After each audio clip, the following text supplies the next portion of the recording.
everyone! Good morning! So, kaka-out ko lang from Nagayakin. So, from 4 p.m. yesterday, nag-log in and then out today at 10 a.m. So, ani siya kainit. So, sakto ra jud nga wala ako nag-bike. Kay bawo ko di jud murag na jud kog iro ani magwalwal ang dila no. Very hot in Japan. Oh my god.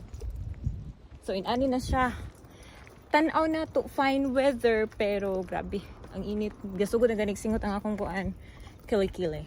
So story time ta about sa ako ang work day no. So nalang ko i-share.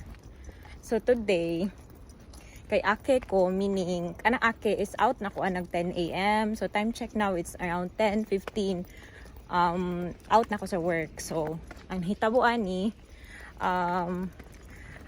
wala ko'y kauban sa morning.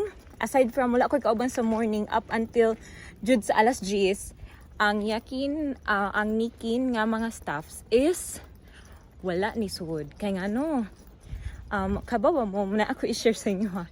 Actually, the two of them, kasi silang dalawa guys, ayaw nila magka-trabaho. Yun yung nalaman ko no, sa mga uwas or sa mga chika-chika bells sa trabaho ko or sa unit ko. So, si person 1 nag-ask siya ng permission kahapon bago siya umuwi ng 6 p.m. sa manager na hindi siya papasok today kasi pupunta siya ng hospital. So pinayagan siya. So sinabihan niya ako, I'm so sorry I cannot attend my work duty tomorrow kasi I will have to go to the hospital. So sabi ko, waru desu kedo kimuchi waru desu ka? Sabi ko, kuan, masama ba yung pakiramdam mo? Or bakit ano nangyari sa'yo? Sinabi ko na lang sa kanya na, otsukare sama desu, odaiji ni shite kudasai. So, ano ka na lang, pahinga ka na lang. Sinabihan ko siya, magpahinga ka na lang. And please take care of yourself. And yun, umalis na siya. And today, around mga 7:30 a.m., tinawagan ako ng hayabang or early shift manager duty na hindi daw papasok ang person number 2. Kaya sabi ko, ganun po ba? Kasi si person 1 din po, nagsabi siya kahapon na hindi siya duty ngayon. So, in short guys, ito yung naanuhan ko dito sa Japan ba. Pag yung reason mo is taichu waruy, yung pakiramdam mo is masama, masakit yung ulo mo. Alam mo ba guys, dito ang company sa Japan, walang, huminto muna ako guys. Hindi kagaya sa atin no, sa Pilipinas na maghanap sila ng medical certificate.